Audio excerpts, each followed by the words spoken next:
Olá, meu povo. Olá, olá, meu povo. É porque de vez em quando, gente, eu sou expert em gravar, então eu sou uma estrela, eu entro fora de hora, ainda não foi dado o ok, eu já estou lá, meu povo. Aí, tipo, de vez em quando vocês encontram a gente rindo, eu e Ronald, por dois motivos. Um, Ronald falou uma besteira, porque ele é expert em falar besteira. Adoro. Eu entrei na hora errada, porque eu sou expert em errar, entendeu? Poxa, que é isso? Para com Meu isso. caro amigo, irmão, companheiro de percurso, professor de História da Arte, de Filosofia, de Sociologia, de vida, de um bocado de coisa que eu não posso falar. Então, eu lembro que você falava de uma especialidade minha, hoje impronunciável. Velho, bons tempos aquele que a gente brincava com certas coisas, estava tudo bem. Coisa logia, impronunciável, porque hoje... Impronunciável hoje. Mas... Que saudade, oh, que saudade que tenho da Aurora da minha vida, da minha infância querida. Os velhos tempos que não voltam mais. Pois é, eu estou aqui com um fiapo de energia, né, aparecendo aqui do fundo da caverna de Platão. Ou da Bate-Caverna, que pode ser tranquilamente uma caverna de Platão, porque Batman, pelo amor de Deus, gente, me perdoe quem gosta, mas ele precisa urgentemente de um terapeuta freudiano. Não, eu jogo ele para o psiquiatra, tranquilo. Psiquiatra, né?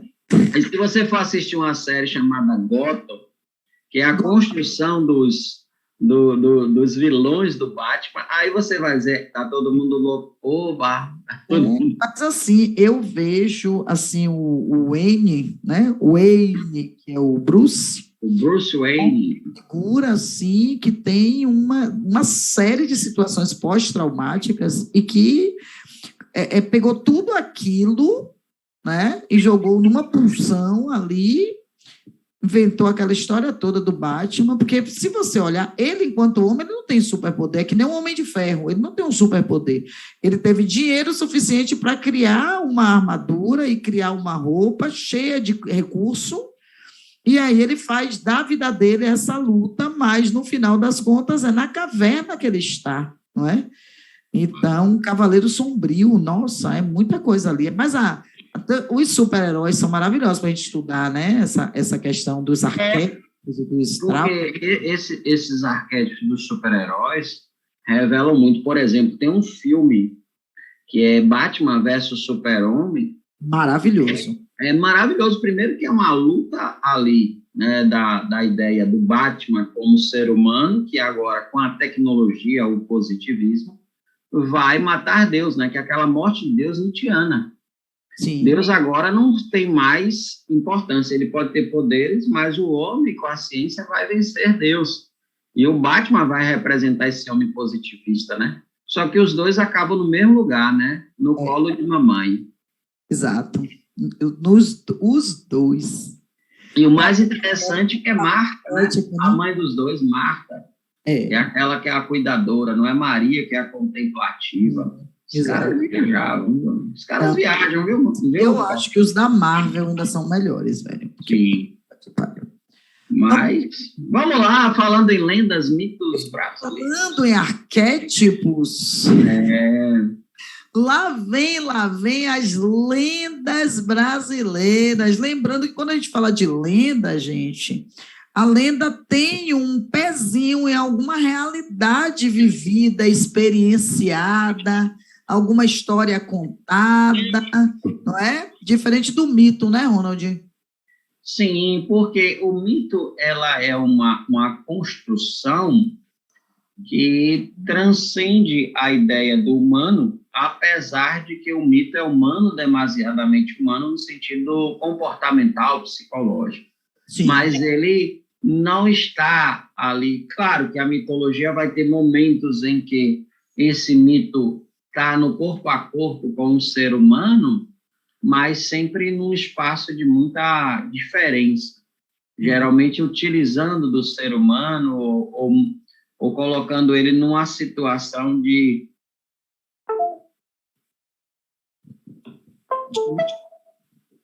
Estou te ouvindo, viu? Que deu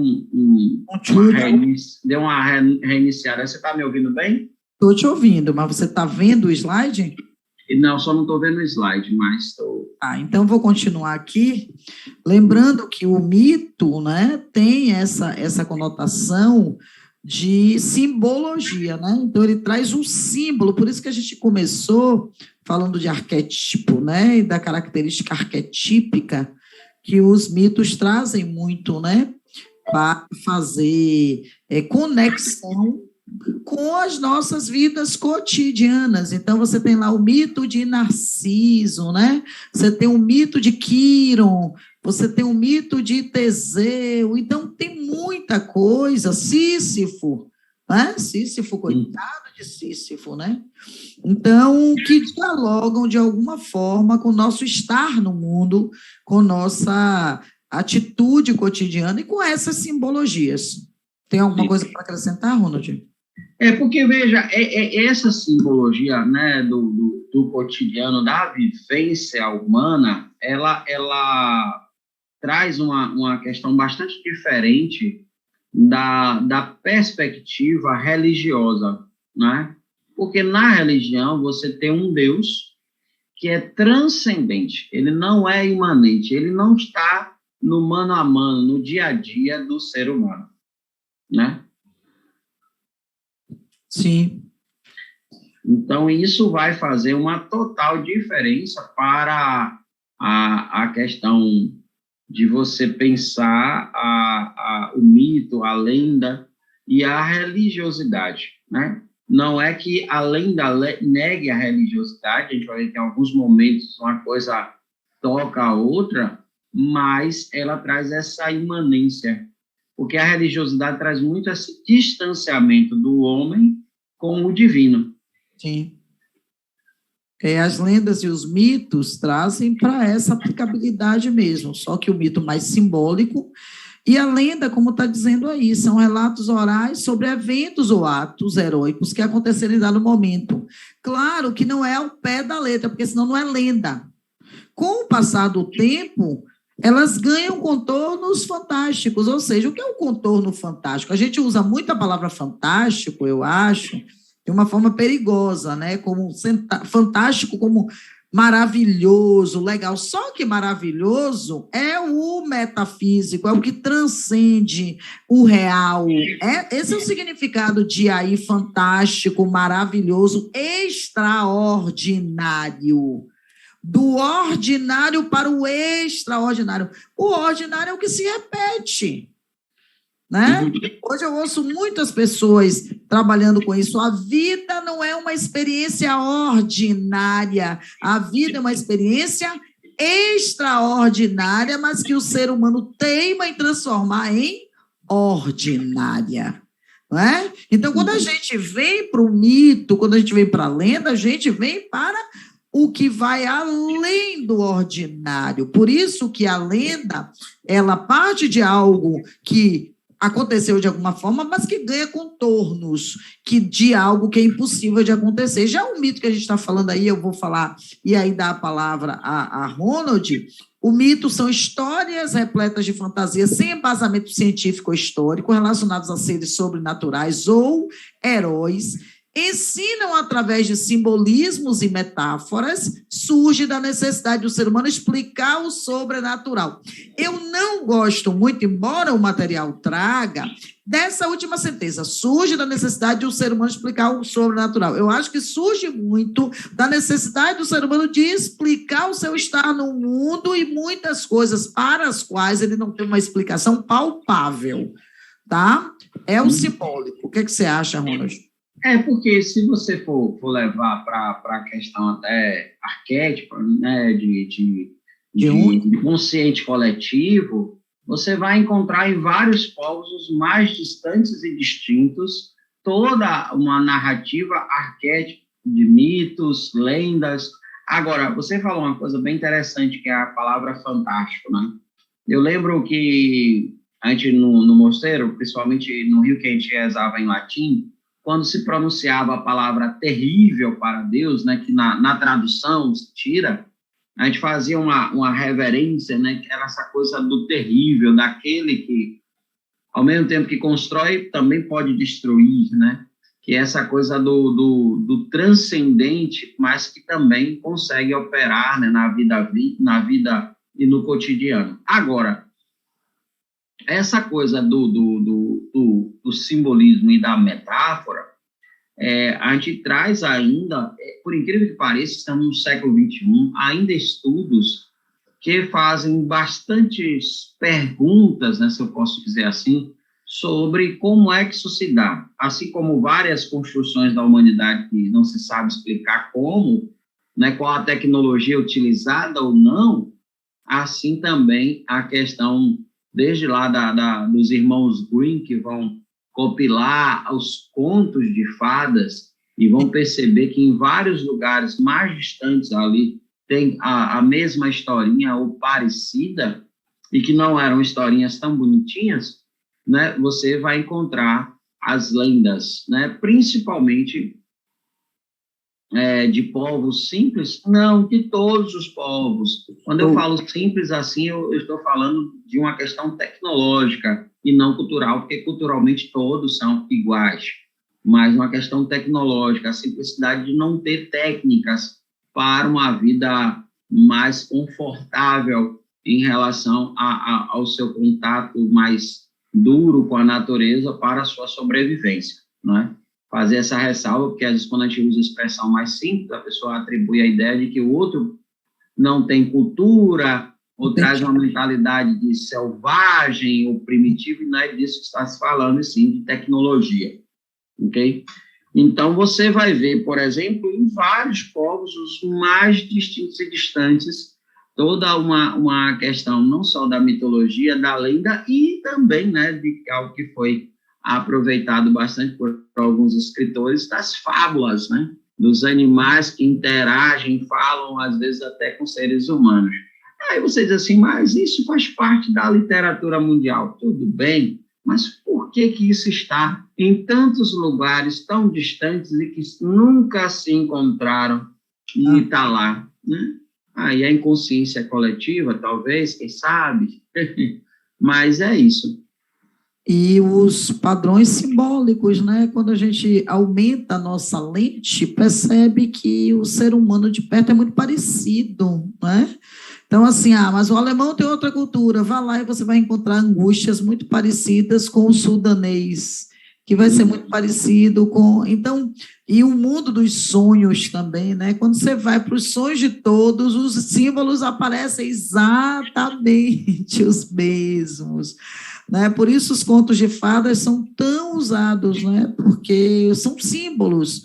Princesa não é princesa, às vezes está ligado à questão da ânima, do ânimos, está ligado ao self, tem muitos elementos aí que a gente, para explicar, precisaria de mais tempo, mas que são universais, que pertencem ao inconsciente coletivo, que pertencem à história da humanidade. Por isso é muito interessante quando o Ronald traz isso, porque às vezes uma história que o cara conta lá na Grécia Antiga era contada lá numa civilização tribal, né, no deserto do Saara. E eles nunca se encontraram, muitas vezes em tempos completamente diferentes, sem nenhuma intercomunicação, então uma interlocução. Por isso que é inconsciente coletivo. Fala de um conjunto de saberes e de ações e de pensamentos que se dão independentemente da sua vontade, que simplesmente alguns povos têm e não há relação entre eles e a humanidade como um todo. Isso é muito interessante, né? Porque você vai de onde vem a história da Branca de Neve. Aí você começa a ver a Branca de Neve em várias histórias com outros nomes, em tempos completamente diferentes, mas que culminam no mesmo final e que têm os mesmos símbolos e cujos símbolos estão dentro de nós também, né? Então, o que é a rosa da Bela e a Fera? Qual é a representação da rosa vermelha? Que aparece também lá na tourada, que aparece também lá. Então, é muito interessante isso, né? Dessa representação. Mas vamos lá, porque senão você sabe que eu sou apaixonada por contos de fadas, eu vou ficar aqui nos contos de fadas até umas horas, tá? E aí, nas lendas, você tem... A gente está falando de lendas brasileiras, então elas fazem parte do folclore. E o que é esse tal de folclore, né? Folclore é um conjunto de saberes, de manifestações, de crenças que fazem parte da história de um povo, tá? E que nasce desse seio de forma natural. Essa naturalidade acontece porque são histórias transmitidas oralmente e que são passadas de bisavó para avó, de avó para filha, de filha para neto, de neto para bisneto, de bisneto para tetraneto, e que chega uma hora que a gente não sabe nem onde isso começou. É uma pena que nas grandes capitais a gente tenha perdido um pouco essa correlação, né? O folclore brasileiro, as lendas folclóricas são tão significativas que elas estão inseridas no direito cultural. E aí, o que a gente estava falando, tudo que a gente falou aqui, culmina nessa última fala aí. Objetivam transmitir conhecimento através da contação. De novo, eu tenho uma restrição. Para mim, não é esse o único objetivo, tá? Existe uma transmissão através da contação? Ok, mas as lendas também são representação de cultura, são representações culturais, são símbolos. E a gente tem muitas lendas, né? Você tem a lenda lá do Boitatá, você tem a lenda do Saci Pererê, você tem a lenda... Aliás, eu adorava, viu, Ronald? As histórias do Monteiro Lobato, como Monteiro traz de forma significativa as lendas brasileiras, com todas as questões que Monteiro tem aí, que se discute, a questão de que ele tem um lado muito etnocêntrico, essa questão do desprezo a determinadas matrizes que formaram o povo brasileiro, mas, por outro lado, ele traz uma questão da valorização do folclore brasileiro, do próprio sítio do Pica-Pau Amarelo, que trazem para a criança algo que essa sociedade mais cosmopolita não traz, você não acha, não? É porque tem uma coisa o seguinte, né? O Monteiro, são duas figuras que trazem um lado negativo, mas de que, de alguma forma, trouxeram uma contribuição. Uma delas é o Monteiro Lobato. Você vai encontrar várias falas extremamente racistas, preconceituosas, darwinistas sociais, etc., vai. Por outro lado, é alguém que tem uma preocupação em trazer um lado do Brasil que não era tão retratado assim, né? E aí ele traz os contos, as lendas, etc. Outra figura é a figura do Nina Rodrigues, né, que tem esse nome, e muita gente diz assim, mas o Nina Rodrigues, né, que a gente tem o Instituto Médico Nina Rodrigues, e esse nome foi dado a ele porque ele foi um grande estudioso das etnias africanas que vieram para o Brasil. Então, a gente tem lá o próprio Darcy Ribeiro, quando vai escrever o povo brasileiro, ele usa esse estudo. Apesar de ser um cara que era darwinista social, que acreditava numa ideia de superioridade de raças, inferioridades, ele vai fazer esse estudo das etnias do continente africano que vem para o Brasil. Então, é um trabalho que a gente não pode dizer que é um trabalho ruim, apesar de ter coisas que não foram boas, né, que não foram tão boas. Então, assim, a mesma coisa a gente pode falar do Monteiro Lobato, e aí você vai para outros nomes, como o próprio Gilberto Freire em Casa Grande Senzala, que está naquela transição do darwinismo social para o funcionalismo. Inclusive, a Casa Grande Senzala é uma tese de doutorado dele para Franz Boas, que é o cara que vai trazer o relativismo cultural. Então, assim, que está nessa transição. Então, a gente precisa também ter muito cuidado, que é uma coisa, assim, que hoje não é inocentar, como as pessoas gostam de dizer, ninguém está aqui inocentando nem condenando, mas também está entendendo homens que viveram em momentos históricos que, assim como o próprio Euclides da Cunha também, né? Então a gente vai encontrar algumas figuras que tiveram contribuições para a sociedade, mas que também eram pessoas de uma época e são passam nos seus trabalhos a vivência dessa época. E aí a gente precisa ter muito cuidado. Eu tinha um professor que dizia assim, a gente dá o banho na criança numa banheira. Quando termina o banho, a gente joga a água suja fora. Mas precisa ter cuidado para não jogar a criança também. Sim. Né? Que é essa coisa de você jogar tudo fora do autor, que está muito na norma do cancelamento hoje, né? Sim. E assim, a gente só consegue isso tendo conhecimento mais amplo, né? E tendo uma mente mais leve. Sim. Porque o que a gente tem é muito rigor no fechamento das ideias. É assim, acabou. Quanto mais você estuda, mais clareza você tem em relação a algumas coisas que não são simples de serem compreendidas. Outra coisa, Ronald, que eu acho que precisa ser visualizado o tempo todo, é que nada é 100% algo. Não é? Sim. Então, quando a gente diz assim, eu odeio o dia de chuva, mas dia de chuva tem lá uma série de questões maravilhosas, inclusive para essa regulação térmica, né? Porque fulano de tal... outro dia eu vi uma análise sobre Adolf Hitler, de um alemão, ele dizendo assim, é muito importante a existência de Adolf Hitler para a gente entender o que a gente não quer ser, né? Então, o cara encontrou um lugar para colocar Adolf Hitler para dizer assim, é importante que ele tenha existido, porque a existência dele hoje nos mostra o que a gente não deve cultivar, o que a gente não deve querer, entende? Então, quando você traz isso do Monteiro Lobato, e é uma coisa de que eu também comungo, concordo plenamente, eu acho que, às vezes, no afã de nós passarmos a ideia de que temos razão, a gente se cega em determinados aspectos, em determinados pontos. Ok, tem isso? Tem, mas tem isso, tem isso, tem isso, tem isso. E que falam de uma pluralidade que todos nós temos, né? Então, de repente, a Paula professora, a Paula mãe, a Paula colega, a Paula pedagoga, a Paula, que tem um estudo ligado à gramática, são diferentes. Ronaldo, filósofo, pode ser diferente de Ronaldo, sociólogo, do Ronaldo, professor de português, do Ronaldo, que foi monge, tem uma experiência muito grande, do Ronaldo, que é um psicanalista, você entende? Então, nós somos múltiplos, mas eu acho que a contemporaneidade trouxe essa ideia de analisar de forma muito superficial, sorrateira e unilateral. Então, fulano é bom, fulano é mau, fulano é isso, fulano é aquilo, fulano é estrela, fulano é salvação, fulano...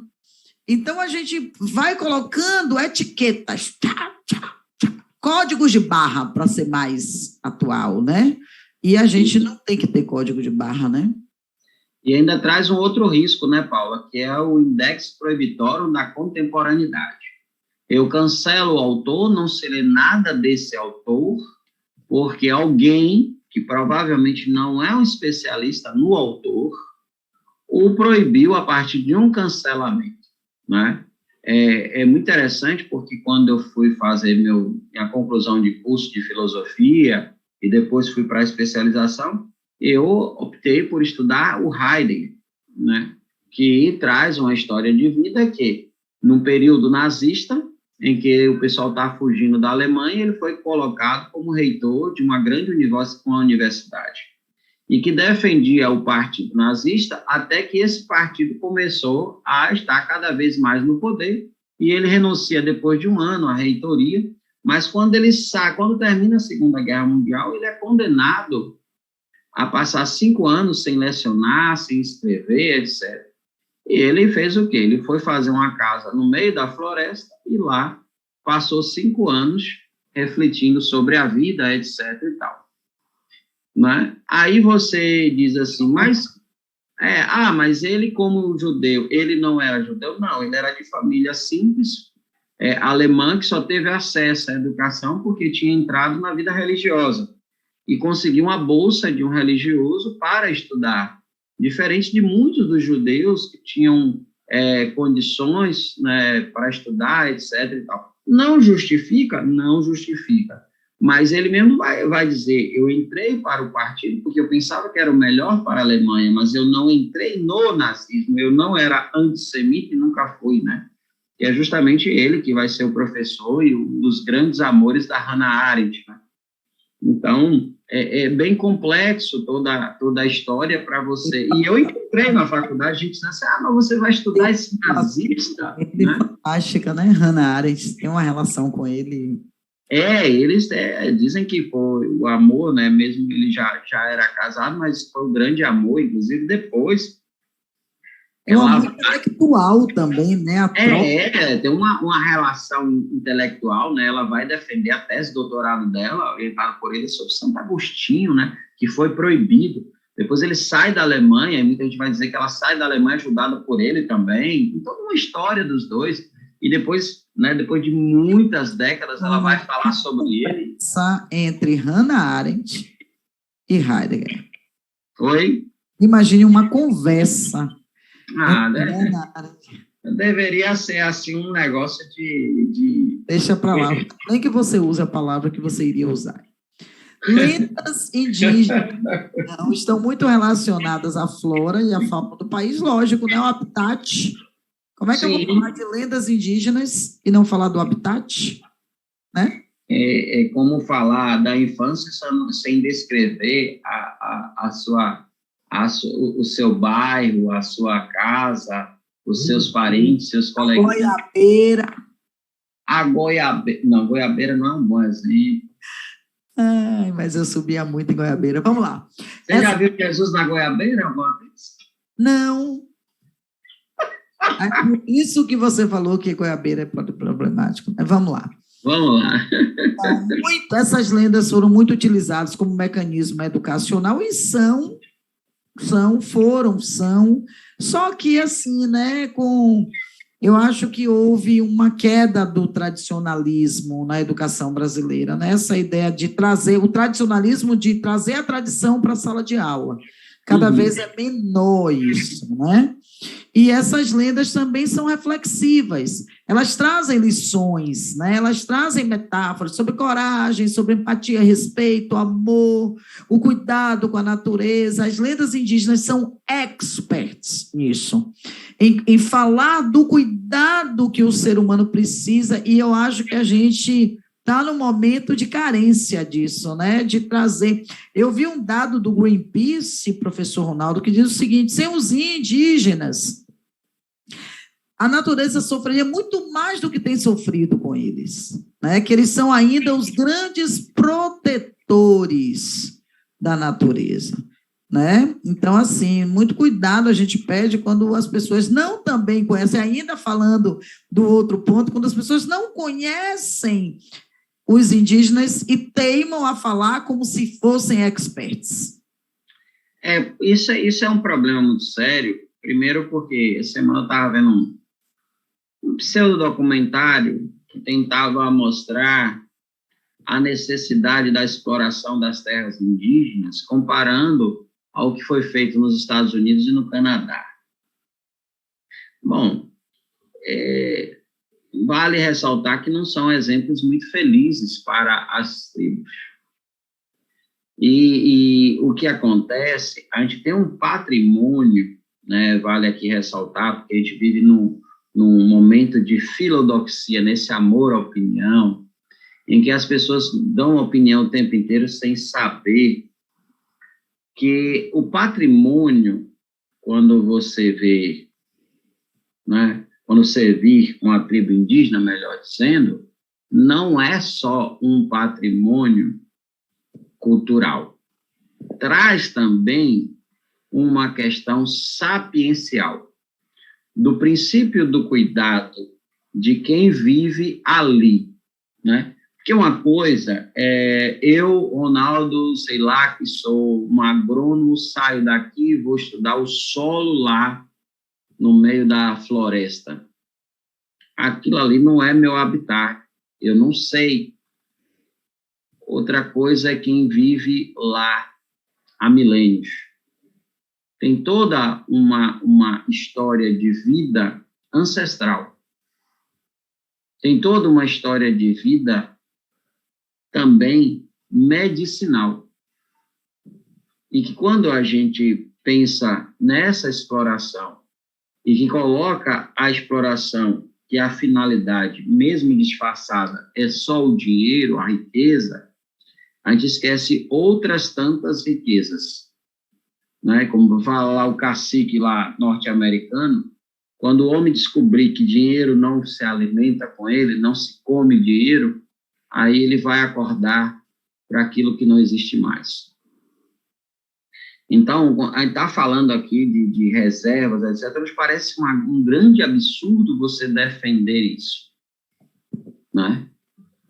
Porque a gente está num momento paradoxal em que não se sabe mais o que é correto, o que é humano, o que é decente, o que são valores e o que é ética. Sim. Então, quando a gente fala das lendas, a gente está falando de uma parte pequena de uma cultura riquíssima. Sim. Inclusive medicinal, né? Sim.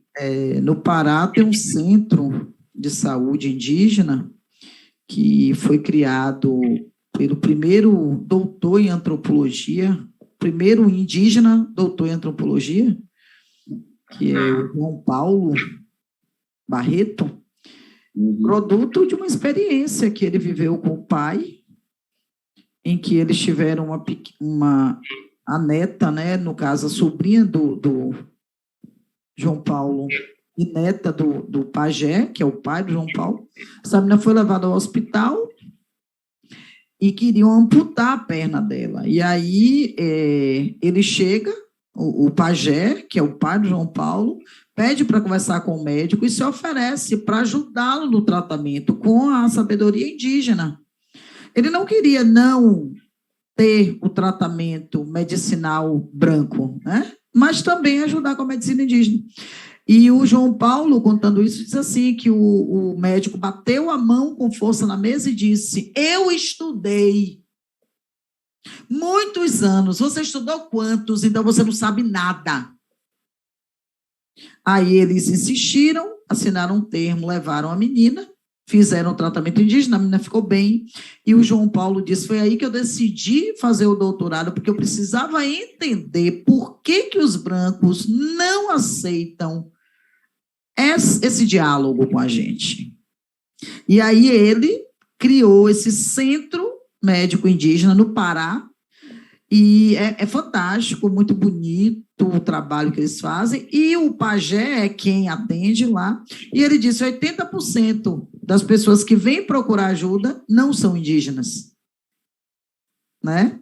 Uma sabedoria ancestral com todo um recurso da natureza, a natureza está aí entregando esse recurso, e as pessoas, por preconceito ou mau conceito, se negam, né? Então, não sei, eu acho que a gente está vivendo um estágio de esquizofrenia coletiva, não é? E para isso a terapia é o único caminho, sabe? Daqui a pouco psiquiatra, porque a gente vai chegar no nível que só o psiquiatra resolve.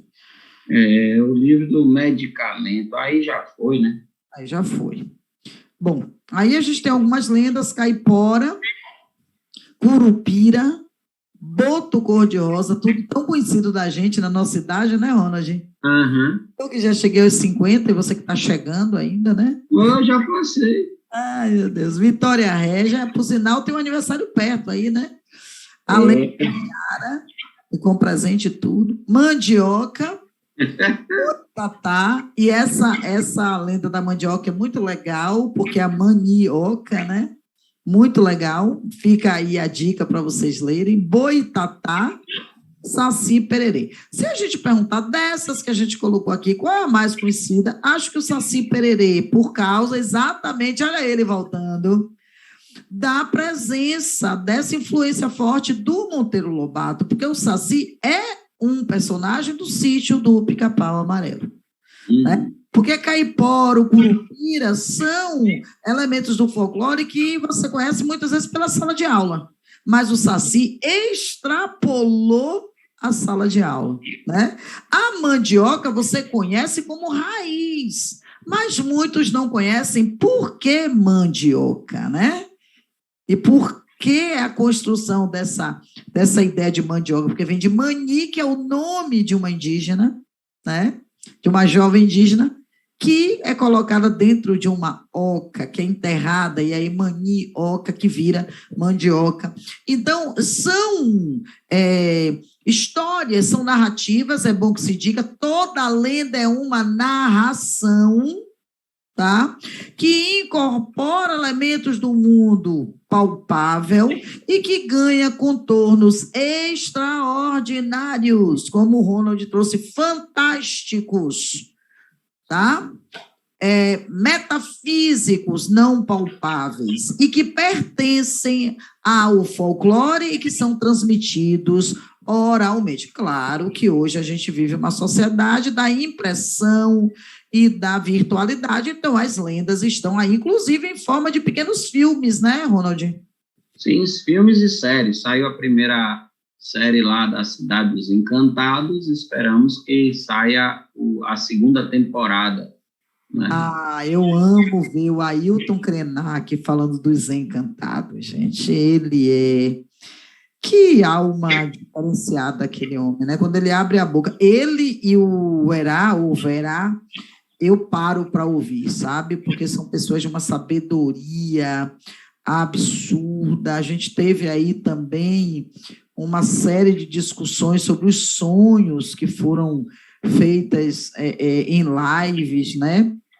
Muito legais, o Ailton Krenak participando, trazendo convidados para falar da importância dos sonhos, principalmente os sonhos para as comunidades indígenas, né? Os sonhos coletivos, os sonhos grandes, os que... Pô, muito legal. Ele... Nossa Senhora, como é que a gente dá uma palavra para o Krenak, né? O Krenak é um sopro de esperança ainda. Agora, o problema é que esses sopros de esperanças aparecem e são tratados de forma marginal, de forma criminosa, ou tratados como criminosos. Isso é minha dor, porque a gente falou mais cedo, né, desabafo para você, aquela coisa de você falar e a pessoa não te escutar, que a pessoa está tão encimada de um sistema, de um processo, que ela não consegue ouvir o outro. Então, para muita gente, inclusive pessoas jovens, falar desses nomes, né, eu estava aqui na estante vendo, né, o Leonardo Boff, que é outro, porque é comunista, Leonardo Boff, num livro aqui, O Princípio do Cuidado, sobre a Mãe Terra, a Mãe Natureza, a Casa Comum, né? É um trabalho maravilhoso sobre a questão da ecologia, que ele fala do ecocapitalismo, né, que o mundo está se estruturando para salvar o pouco que ainda resta da humanidade, das culturas nativas, né? O pouco que ainda resta. Pode chegar um tempo, e não um tempo muito distante, em que isso só seja histórias, né? Histórias mesmo, coisas do passado, né? São duas coisas aí, Ronald, que me vem cada vez mais claramente. Primeiro, que a humanidade, ela acha o seguinte: se eu não tenho consciência dessa verdade, é porque isso não existe. Então, ela cria mecanismos para não criar essa consciência de que isso é verdade. Uhum. E a segunda coisa é que escutar é um ato de humildade. E a gente está com uma dificuldade enorme com adolescentes, que vai culminar, essa dificuldade vai culminar em adultos completamente surdos. Não surdos porque perderam a audição, surdos porque perderam a capacidade de ouvir, porque não conseguem ser humildes, né?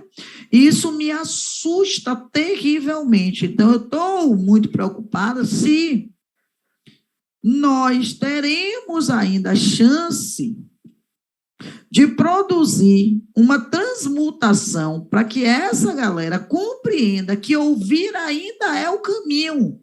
Pode não ser ouvir Paula, ouvir Ronaldo, mas ouvir Krenak, ouvir o Herá, ouvir bofe, ouvir crema, tá? Ouvir pessoas, Lelupe, que são pessoas que estão aí ainda e que podem falar. Mas não adianta esses caras serem ouvidos por quem já ouve, porque não há muito mérito em eu continuar ouvindo, porque eu vou continuar aprendendo, independente de ouvir ou não. Mas o mérito que eu acho que a gente precisa alcançar é de fazer escutar quem já não escuta. As pessoas estão desativando a função. Elas estão entrando em modo avião o tempo inteiro, Ronald. Literalmente voando, planando. Mas não numa atitude de eu não aguento esse mundo, então eu vou voar. Uma atitude de arrogância. Eu não ouço porque eu não preciso. E quem diz que não precisa ouvir é quem mais precisa ouvir. Então, o futuro termina sendo para a gente um espaço nebuloso que nós mesmos não sabemos como chegaremos. Nós não temos a noção de como chegaremos lá. E como estaremos para lidar com esses pequenos ditadores hoje? Porque a criança não está tendo escuta, muitos jovens não têm escuta, que são as pessoas que vão daqui a 30 anos ter 50. Hoje a gente tem 50. Quando eles tiverem 50, nós teremos 80. Então, a gente já não tem a força para ficar batendo de frente para que essas pessoas tirem a cera, o fone e escutem vozes.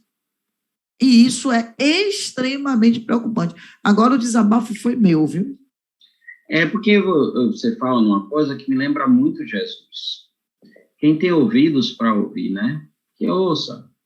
Jesus não, você escuta, se não me engano, no Apocalipse. Que é esse chamado, né, para uma audição, para uma reflexão. Porque quando a gente fala de lendas afro-brasileiras, a gente está falando de um patrimônio. E como o nosso patrimônio é tão desprezado, muitas vezes por pessoas que dizem que amam o Brasil. Né? Porque ser brasileiro é amar esse país e querer o que é ele.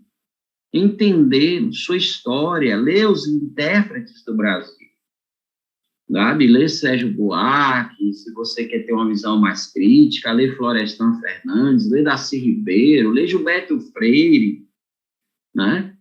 Para você entender como é que essa coisa chamada Brasil, ao longo da sua história, ler a Lilian Schwartz, que eu acho maravilhosa, aquele livro maravilhoso sobre o Brasil, a história do Brasil, uma história concisa, que você que não tem nada de conciso, é um livro maravilhoso, você começa, e depois ela vai escrever sobre Lima Barreto, né,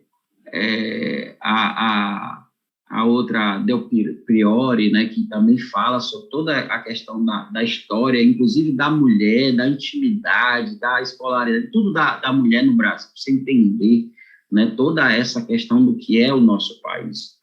E você vai perceber, quando você começa a ler, quando você começa a escutar, a enxergar, que ainda dá tempo para a gente salvar muita coisa preciosa que nós estamos jogando fora. Muita coisa. Mas aí fica o desabafo, bora lá, além das afro-brasileiras. E também, assim, eu vejo que quando envolve indígenas, e já que a gente vai falar de afro-brasileiros, os nossos grandes afrodescendentes, é outra confusão, sabe? Um negócio que, para mim, ecoa de uma forma tão estranha, porque é povo brasileiro, o povo entra na sala para dizer qual a formação do povo brasileiro. Aí, indígenas, europeus, não apenas portugueses, e africanos, né, de várias partes da África. De repente, não, mas brasileiro é só branco, escolarizado, Indígena não é povo, né? Indígena é uma coisa aí que, inclusive, não precisa de terra. E aí, se a gente vai na Europa e invade as terras deles, isso é um crime, mas eles podem vir invadir as nossas terras, né? Então, 522 anos depois, a gente está na mesma discussão de antes, pô. Quer dizer, até a era do indígena, chegam aqui, tomam e dão reserva, e agora querem tomar as reservas. A discussão que está tendo agora é garimpo nas reservas indígenas. Pô, velho, que coisa, né? Porque para cada pepita... Isso, né? Como é feita essa exploração? E para cada pepita, meio mundo de poluição, meio mundo de destruição, meio mundo de cascalho, de mercúrio. Isso quando se acha uma pepita. Porque ainda há a possibilidade de não achar sequer uma pepita. É dureza, não é simples. Isso é cultura também, gente, pelo amor de Deus. Não estou dizendo com isso que tem que pegar e fazer acontecer, não planta mais, não, destrói as plantações disso, daquilo. Ninguém está falando disso. Mas, em nome do lucro, a gente está destruindo o nosso habitat. E eu concordo plenamente. Quem sou eu para concordar com o grande cacique, o grande pajé? Mas eu digo que o outro dia o Krenak disse, o homem está destruindo para plantar soja, para plantar trigo, para fazer cerveja. Vai haver um tempo que não vai haver quem tome a cerveja. Então, do que adianta, Ana, de produzir se não vai ter quem consuma? Porque o povo vai estar doente e morto. Aliás, o que o álcool tem trazido de doença é festa, né? Parece que a galera não está aguentando o mundo. Vamos beber. Cada vez mais cedo. Vamos lá, as lendas afro-brasileiras, como bem avisou nosso amigo Ronald, e lembrando que lendas afro-brasileiras já são lendas que vão beber desse encontro, né? A gente falou algumas vezes que quando alguém vem de outro lugar, quando alguém se desloca, ele não vem só corpo. Quando os escravizados foram trazidos, e vou falar escravizados, semana passada a Chimamanda estava no Brasil e deu entrevistas maravilhosas, que cérebro, que figura maravilhosa. Não vem só braços, vem cultura, vem histórias, e as histórias de lá se misturam com as histórias de cá, e outras histórias vão surgindo, e histórias vão sendo divididas e recontadas e recriadas, e surgem aí o que nós chamamos de lendas afro-brasileiras, tá? Então, aí tem alguns exemplos, por exemplo, a lenda do sapo, tudo isso tem no material de vocês. É importante também saber que a gente não tem nenhuma pretensão de ficar perguntando qual é a lenda, botar um trecho lá e dizer qual é a lenda, tá certo? A gente está muito mais preocupado com essa sua percepção acerca da importância que isso tem na formação cultural deste povo, que é o povo brasileiro, tá bom? Então, ali, a lenda do sapo e a cobra, que fala de amizade. Então, do que fala a lenda... O que a gente pode fazer é pegar um trecho dessa lenda e fazer uma questão a partir da interpretação daquele trecho, das metáforas, das simbologias, tá bom? Aí vem a lenda dos tambores africanos, que explica o surgimento do tambor a partir da amizade entre a lua e o macaquinho. Eu gosto muito dessa lenda, tá? Não dá para a gente ficar contando as lendas aqui, até porque não é essa a ideia é que você se sinta impulsionado a essa busca. Eu gosto muito de histórias, narrativas, e as lendas são uma fonte muito profunda de reflexão. A lenda da galinha da Angola, que é uma reflexão sobre a inveja e a soberba. A lenda Umbutu significa sou quem sou porque somos todos nós. Trabalha elementos como cooperação, igualdade, respeito. E Negrinho do Pastoreio, que definitivamente entre essas todas é a lenda que mais se trabalha nas escolas, né? Tem texto que vem nos livros de português também sobre essa lenda que fala de proteção de um menino que foi escravizado, tá? Pela Virgem Maria, que é uma coisa assim bem interessante, porque esse escravizado é metafórico, tá certo? Não é que ele foi escravizado, tá? Eu acho que a palavra escravizado pesa, mas a ideia é mais ou menos essa, e aí nasce uma relação aí muito interessante. Bom, quando a gente fala de lendas afro-brasileiras, é muito importante, e aí eu queria já fazer um começozinho, porque esse capítulo de lendas é um capítulo muito curto, aí eu já queria aproveitar, porque a gente tem aqui mais uns 20 minutinhos, 30, para a gente começar a falar de danças e ritmos, que é um capítulo que a gente gasta mais tempo, porque Ronaldo canta, dança, faz uma porção de coisa. Aí você disse, essa parte eu nem estava ensaiando ainda, não é? Mas antes da gente falar das danças e dos ritmos brasileiros, eu gostaria de falar só mais um pouquinho aqui da importância da fomentação cultural e do mergulho na vida das crianças, dos jovens, dos adolescentes, a partir dessa conexão com a história cultural brasileira, que é uma coisa que tem sido deixada. Às vezes, nessa percepção de que matemática, física, química são mais importantes, olha, eu disse mais, eu não disse que elas não são importantes ou são importantes, essa ideia de que são mais do que as outras, nos desconecta de nossa história, da história do nosso povo. As pessoas falam muito, Ronald, dos Estados Unidos, elas trazem muito essa questão da crítica, que o povo americano é ultranacionalista, mas tem uma coisa para a qual a gente precisa tirar o chapéu. Os estadunidenses não permitem que outros povos cheguem lá e falem mal do seu povo, e ninguém conhece melhor a história dos Estados Unidos do que o povo dos Estados Unidos. E eu sinto uma lacuna porque o povo brasileiro não conhece a riqueza cultural do Brasil. Hoje mesmo, em sala de terceiro ano, eu dizia isso. Vocês conhecem a parte histórica de Salvador? Vocês conhecem a história de Salvador? Vocês conhecem os fortes de Salvador? E a maioria baixa a cabeça com vergonha de dizer não. Imagine se eu perguntar, você conhece as lendas brasileiras? Você conhece mitos?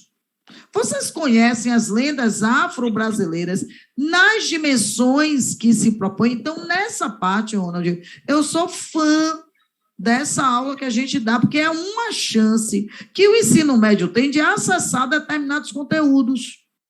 Porque se não for assim, isso fica como simplesmente se não existisse.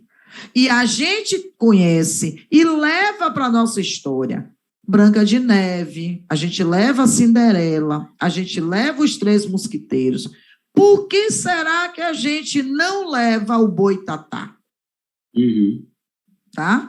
E isso faz muito parte desse inconsciente coletivo de desvalorização do que é nosso em detrimento do acolhimento do que é do outro.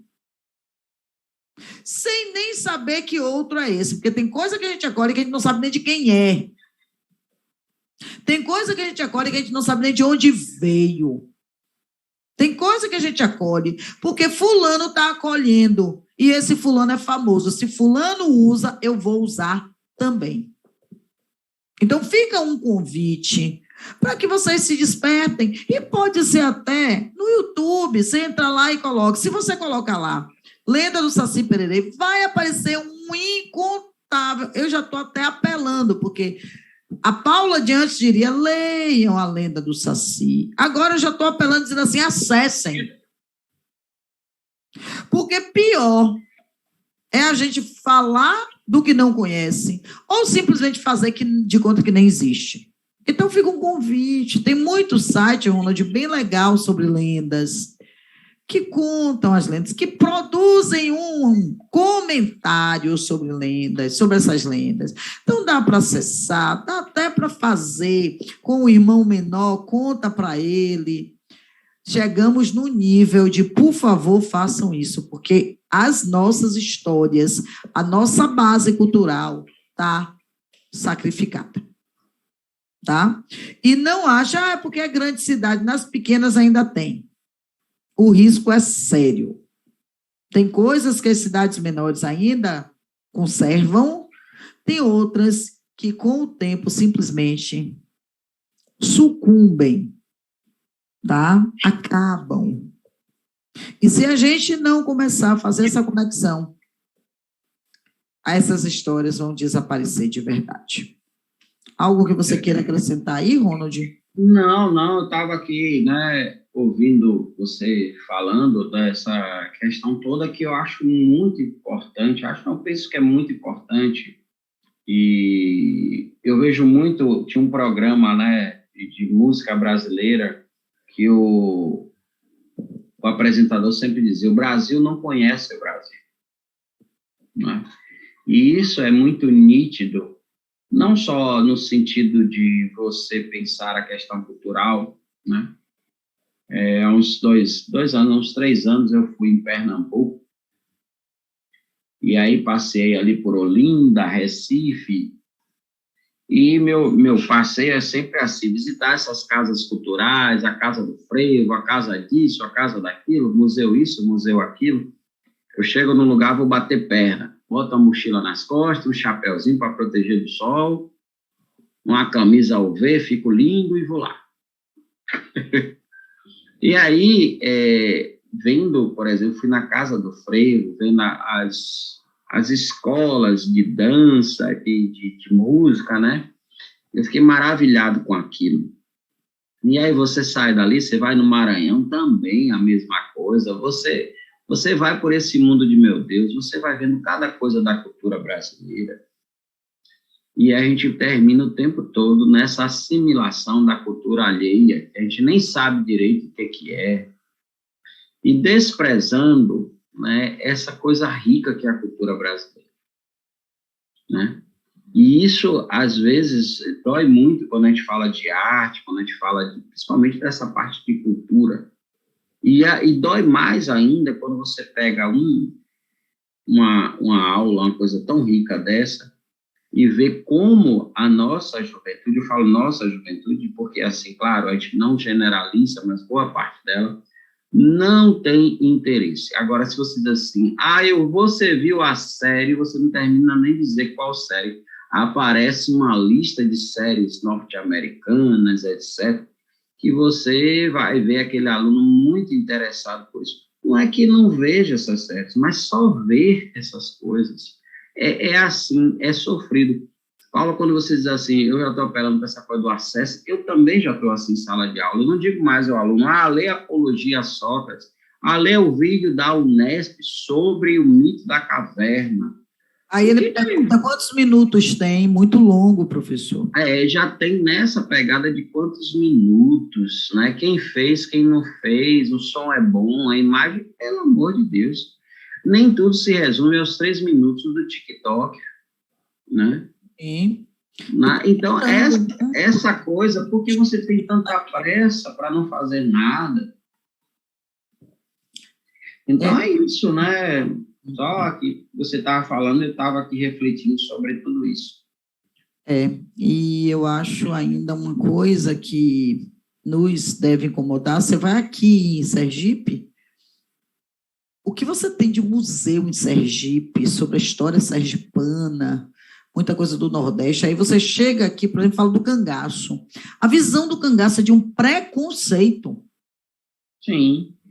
É impressionante como as pessoas ficam grávidas de preconceito sem conhecer, porque eu sei que é redundância, preconceito não conhece, mas está ficando confortável não conhecer.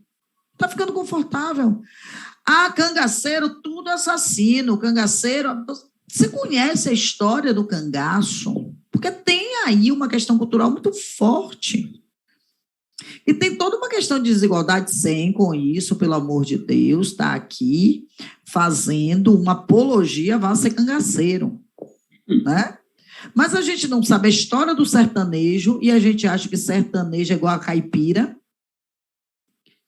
Aí a gente diz, vá dar uma lida em Darcy Ribeiro, porque ele fala dos 5 Brasis, ele coloca os Brasis de forma diferente. O menino não quer ler. Aí ele quer fingir que conhece. E a redação do Enem fomentou isso tudo. Fomentou porque ela é um estímulo a escreva o que você nunca leu. Tire a frase do contexto. E os meninos estão fazendo isso de uma forma maravilhosa. Segundo Kant, eles soltam lá. Segundo Mandela, eles soltam lá. Segundo Sócrates, solta lá. A caverna de Platão, tem gente que quando cita, nem chama de alegoria e nem traz a metáfora, só joga lá. As pessoas vivem na caverna de Platão. Virou um lugar, Ronald, não uma alegoria. É preciso dizer às pessoas que a caverna de Platão não é um lugar, é um estado. Está assustador. Falta de aviso não é, né? Porque trabalho isso com eles e falo o tempo todo da alegoria, da ideia, porque que é chamada de mito da caverna, etc. Aí, legal. Sabe, Paula, isso gera uma coisa que eu vivi em 2020. Eu estava assistindo uma palestra de um cara já formado, pós-graduado, e num determinado momento ele disse que era preciso ler Sócrates. Eu quase caí de costa, porque Sócrates nada escreveu. Sim. Né? Mas eu ouvi aquilo, fiquei calado. Eu tenho que perguntar, professor, qual é o livro, para eu anotar aqui. E ele estava meio que dando bronca no povo, sabe? Que era preciso ler Sócrates, etc. Quando terminou e tal, eu tive acesso, eu disse, meu amigo, você me desculpe mais. Não, mas Sócrates aparece assim no livro tal. Eu digo, aparece no livro de Platão, meu amigo. Não faz mais isso, não. Não sabe o que ele me perguntou? Quem é você para me dizer isso? Eu digo, não sou ninguém, não. Sou um velho professor de filosofia. Mas eu já li Platão e eu nunca tive condições de ler Sócrates, porque nada escreveu. Eu adoraria escrever coisas sobre Sócrates. Ler, mas não tem. Tá, como dizem por aí, tá osso. Tá barril. Outro dia eu estava fazendo um curso online, ao vivo, e aí a professora disse, porque tem um livro com um texto muito bom, eu sei, mas não devia, de Clarice Lispector. E aí eu no chat, em off, disse, professor, esse texto não é de Clarice Lispector, esse texto é de Marina Colasanti. Conviveu com Clarice, estudou Clarice. Aí ela disse, não, você está enganada. Esse texto é de Clarice Lispector. Eu tirei uma foto, porque coincidências não existem. E eu tenho um livro de Marina Colasanti, cujo título é o nome da primeira crônica. Eu sei, mas não devia. Tirei uma foto e mandei. E ela disse, olha que interessante. Clarice realmente escreveu um texto de mesmo nome. Aí eu, ok. Não dá para discutir, entendeu, Ronald? Porque você dá o argumento, você dá a prova, você manda a foto, mas é aquilo que a gente está falando. Repare, assistir a uma aula é um ato de humildade, tá certo? Você concorda? De você sentar e escutar o outro. Sim. Existem alguns professores desses cursos mais avançados e tal, que eles não conseguem entender que o aprendizado não para e que a gente vai morrer sem conhecimento, até porque isso é Sócrates. Quanto mais se estuda, mais consciência se tem de que nada se sabe. Ele te pediu um colinho. Então, ele saiu da Semana passada, esse gatinho de Ronald, gente, assistiu aula na... Que olho lindo. É gatinha, né? É gatinha. É. Então, eu acho que, assim, voltamos à nossa conversa de antes. É porque você fala uma coisa que é interessante. Assistir uma aula é um ato de humildade. E assim, a gente é de uma geração que a gente, por mais que uma palestra, uma aula não nos agradasse, a gente ficava sentado e educadamente escutando até o final. Né, que era uma questão de educação e de respeito à pessoa que estava ali naquele lugar. Mas hoje, veja, eu poderia, naquele exato momento da fala do cara, né, dizer, peraí, não, eu procurei ele, mas a pessoa, é aquela coisa que a gente volta, né, a pessoa não quer ouvir. E aí você está dando a prova para ela poderia fazer, Paula, que me chama a atenção disso, eu errei aqui, gente. De fato, eu acreditava e tal, mas pelo que ela está me trazendo aqui e tal, não custaria nada. Mas aí tem um outro ato, a sabedoria de reconhecer. Como Sócrates mesmo vai dizer, só sei que nada sei. E aquele que acredita saber, sem saber, nunca vai chegar ao conhecimento. Porque exige essa atitude, né, de quantas vezes eu já cheguei para você, Paulinho, isso aqui assim... Porque, velho, a gente vive aprendendo o tempo inteiro. Sim. E quanto mais a gente acha que sabe uma coisa, aí que a gente depara com não saber. Né? Você pega, vai ler. Meu Deus do céu, você está lendo quantos anos lendo filosofia, literatura, tudo é muito novo. Por exemplo, eu não conheço Clarice Lispector a esse ponto. Você está entendendo, Paulinha? Sim. Então, jamais eu vou citar uma coisa de Clarice sem checar a fonte. E você sabe que Clarice é a maior vítima disso, né? Tem muita coisa que as pessoas colocam. É que nem Marisa Monte e Adriana Calcanhoto. Platão, viu? Platão também, Machado de Assis. Machado de Assis, inclusive, tem uma postagem dele que diz assim: vivem colocando na internet coisas que eu nunca disse, assinado Machado de Assis. Aí... Essa é genial, essa é genial. É maravilhosa, né? Essa é a prova fake. É. Bom, gente, mas puxando, a gente fez esse fechamento para falar de lendas e de mitos, porque... Eu atrapalhei aqui com minha gatinha que chora, me desculpem. Mas aí a gente vai fazer uma breve introdução nesses minutos, tá? Sobre danças e ritmos, são 15 minutinhos que a gente tem, e eu vou aproveitar para falar disso, porque esse é outro traço cultural fantástico, né?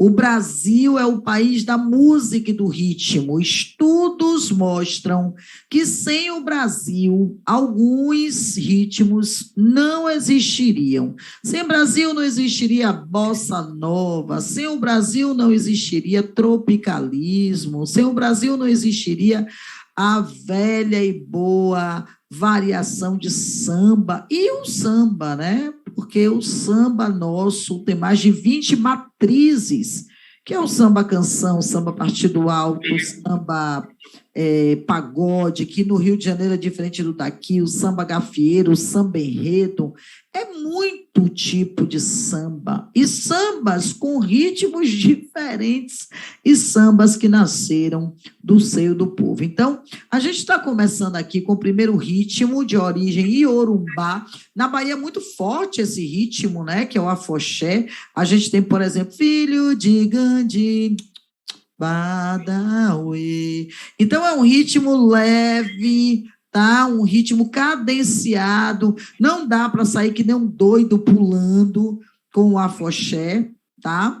E o nome do filho gigante é afoxé, filho gigante, nesse caso aí são as filhas de Gandhi, porque tradicionalmente o filho gigante é constituído apenas por homens, que inclusive usam os seus colares para fins muito questionáveis, né, professor? O senhor já saiu do filho gigante, professor?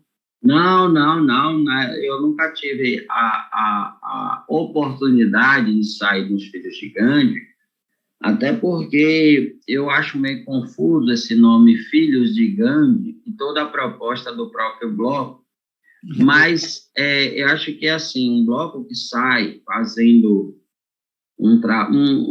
uma oferenda, etc., eu não poderia estar sem estar envolto numa questão de espiritualidade. Como minha espiritualidade nunca caminhou, não por preconceito, por nada, eu diria até que por ignorância, dentro das religiões de matriz africanas, eu não saí no Gandhi. Por respeito a essa parte dos Filhos de Gandhi, e algumas pessoas, e muitas pessoas, diria de passagem, são sérias nesse lado, eu não, sabe, eu já tive alguns momentos que eu pensei, mas não saí. Então, seria uma coisa para mim que não seria só um bloco de carnaval, mas teria um aspecto também religioso. Então, como minha religiosidade nunca caminhou nessa seara rica e maravilhosa, eu preferi não sair, né? Mas por isso, e aí a questão dos colares, justamente do jeito que é usado, que não era para ser assim, mas quem sou eu para dizer o que é certo e o que é errado? Cultura, né? Gerou-se uma cultura que é bem complicada para mim, mas tem muita gente que gosta, está tudo certo na Bahia, como se diz aqui mesmo, né? Está tudo certo na Bahia, mas já tive vontade, né? Primeira vez que eu vi o Gandhi na sua extensão, eu estava na Avenida 7, não, eu estava na Carlos Gomes, quando eu vi aquele tapete branco descendo ali, o São Bento, que dominava toda a Avenida 7, uma coisa maravilhosa, uma coisa linda de se ver, né? Então, assim, por isso que eu, não, respondendo a sua pergunta, não saí, também não tive a prática do dar o colar e ter de volta um beijo. Da mulher amada. Ou das mulheres amadas. Ai, amor nesse momento é a coisa mais volátil do mundo. Mas assim, gente, é uma coisa interessante que o Ronald está trazendo, desse sincretismo cultural, viu? Inclusive um sincretismo meio excludente do ponto de vista dos mais tradicionais, né? Você casar, por exemplo, um bloco de carnaval com a religiosidade até cabe.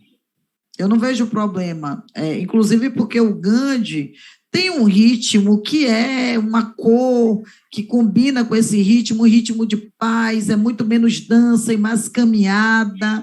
Eles oferecem água de cheiro, os colares têm uma representatividade. O paradoxo é você usar essa água de cheiro como um recurso de atração sexual, o colar como recurso de atração sexual, e aí termina realmente trazendo uma incompatibilidade, tá? Mas a beleza do afoxé Filhos de Gandhi é sensacional. Agora, olha que interessante, Ronald. As filhas de Gandhi não seguem isso desta maneira, não como os filhos de Gandhi, entende? As filhas de Gandhi com essa coisa do...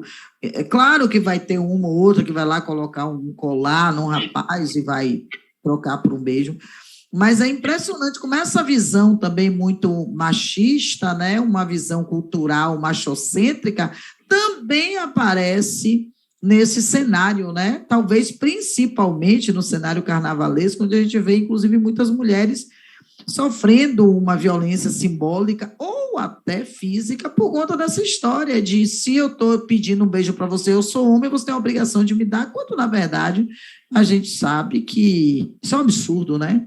Então, mas surgiram as filhas de Gandhi exatamente por essa necessidade de ter uma representação feminina,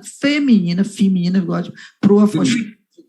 Então, se toma o afoxé com uma espécie de maracatu, o maracatu que é muito forte em Pernambuco, né? E é mais dançante, tá? É mais dançante, o maracatu é mais acelerado. Tem uma relação muito forte com o candomblé. Como é que chama?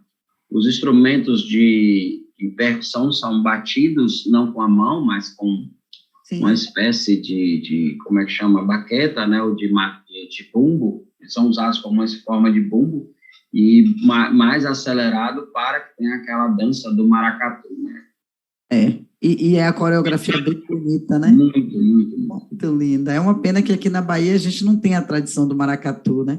A gente pegou o ritmo e misturou com outras coisas. Quando a gente vai para o Mangue Beat, por exemplo, é muito misturado, a Baiana System é muito misturada, mas assim, o maracatu puro, né? A gente não tem. E há uma relação muito forte do afoxé, como a gente tem uma origem iorubá, com o candomblé, né? O que o Ronald traz em relação a essa questão da religiosidade, né? Da espiritualidade, tanto que você tem instrumentos no afoxé, que são instrumentos também muito fortes no candomblé, como o atabaque. Não é qualquer ritmo que tem o atabaque presente, né? Aliás, o show do Caetano tem um momento que o atabaque bate forte, assim, um show muito intenso. Aliás, que é bom dizer que o Caetano envelheceu e se tornou ainda mais brilhante, e agora ele está mais centrado, está sem aquelas loucuras todas. Eu acho que deu para ver a luminosidade. E ele é um apaixonado. Porque o Caetano tinha aquelas idiosincrasias. Ele está mais, sei lá, ele me passou uma ideia assim de um cara que envelheceu e ficou mais autorregulado, sabe? Aquela coisa assim de eu tenho a minha voz, tem muitos que ouvem e eu quero que essa voz chegue. E no meio uma serenidade, né? Leveza. Eu acho que ele está num momento muito de plenitude, de música, de pessoa. Tá lindo. Caetano tá lindo. E o show foi espetacular.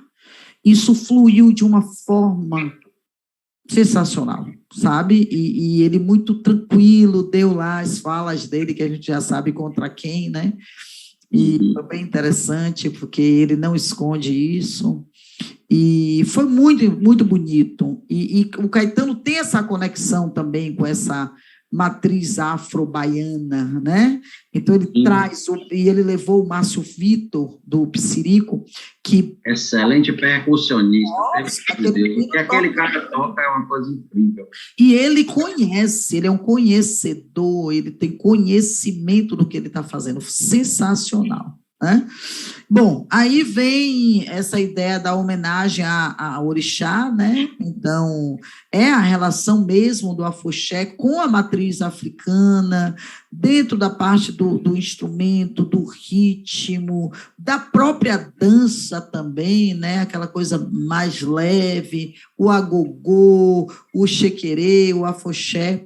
E você tem aqui na Bahia, a gente já falou dessa expressão sensacional do Círio Gigante, mas a gente não poderia esquecer jamais do Alceu Valença, o grande pernambucano, que também toca muito e canta muito, atrelado ao maracatu, não é? Mas também envolve aí o afoxé. Caetano, a gente acabou de falar dele, e ele tem músicas em forma de afoxé, como o Gil também. Aliás, o Caetano, eu acho que ele tem música de todos os ritmos, do samba, a batida do rock, caindo pela música popular brasileira. O Gil adora cantar e tocar forró também, não é? O Djavan, no Pai e Mãe, Ouro de Minas, é uma batida muito coração, muito gostosa, né? Ah, quanto querer. Então ele vai misturando e tem uns toquezinhos assim que você sente um atabaquezinho. Eu acho que o Djavan tem um pé bem dentro da espiritualidade de matriz africana, que também vai ter show dele em Salvador, né? Estão voltando. Que bom que estão dando esse gás da arte para os brasileiros e os baianos, né, Ronald? Sim, porque a gente teve um momento, eu acho que a pandemia, né, teve um paradeiro da questão cultural, dos shows, etc., mas teve um negócio bem interessante, que algumas figuras da música, principalmente da música popular, que estavam já meio que aposentados, voltaram ao cenário. Semana mesmo eu vi alguma coisa na internet do Zé Ramalho tocando lá com Sepultura, etc., tocando aquela música Vida de Gado, né? E vendo, né, o Gil, Roberto Gil Caetano, o Alceu Valença, o Zé Ramalho, uma galerazinha que estava um pouco, né, ali meio que Incomodada. poucos shows. Aí veio a questão das lives de 2020 e agora com essa reabertura dos lugares de espetáculos, de shows, você está vendo uma galera como o Djavan, que eu não esperava mais, né, poder participar de um show. E a gente está vendo a própria Marisa Monte, que estava também. Então, tá reaparecendo muita gente boa que há muito tempo não estava aí no cenário musical, nem de shows, né? E que a pandemia talvez trouxe essa reflexão, né? Sim.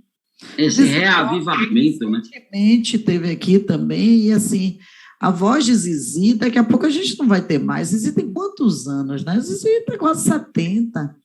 Maria Bethânia está fazendo show por aí, aliás, fez uma interpretação linda da abertura de Pantanal também. Coisa fabulosa, sensacional. Eu comungo com você, Ronald. Eu acho que a gente precisa de música como ar, né? E esse retorno, pena que são shows que estão cada vez mais caros, né? Muito, por sinal, muito caros. Inclusive shows que poderia ter um preço mais em conta, como shows na concha acústica, né? Muito caros, mas assim. Né? Vamos lá. Dá alimento para a alma, é caro. Bom, galera, então, tá? A gente está fechando a aula. Eu não vou adiantar mais, nós não vamos adiantar mais, na verdade. Esse é o capítulo 8, vocês já podem ir se preparando. Possivelmente, o assunto do simulado em junho, vai até o capítulo 8, que é essa parte da música, dá para a gente... Porque semana que vem a gente já libera essa aula, né, Ronald? Sim. E vamos ficar no capítulo 8 até o capítulo 8 para o simulado, tanto para vocês como na outra turma lá que a gente está dando, que está paralelo, está arrumadinho, está ótimo, estamos dentro do nosso cronograma, não estamos nem adiantados nem atrasados, estamos exatamente no ponto que gostaríamos de estar, tá bom? Então, queria deixar o meu abraço para vocês, para Ronald, tá? Que é sempre um prazer dividir esse espaço com ele. É nosso. Ouvi-lo é sempre bom, e assim, com o tempo que a gente tem, que é pouco, a gente termina se ouvindo na aula de arte, né, Ronald? É verdade, é verdade. Um cheiro, meu povo, fiquem em paz, boas... Até a próxima. A gente não pode nem dizer boa tarde, boa noite, boa manhã, boa, né? Então, um tchau, um cheiro. Uma boa. Uma boa. Tchau, tchau.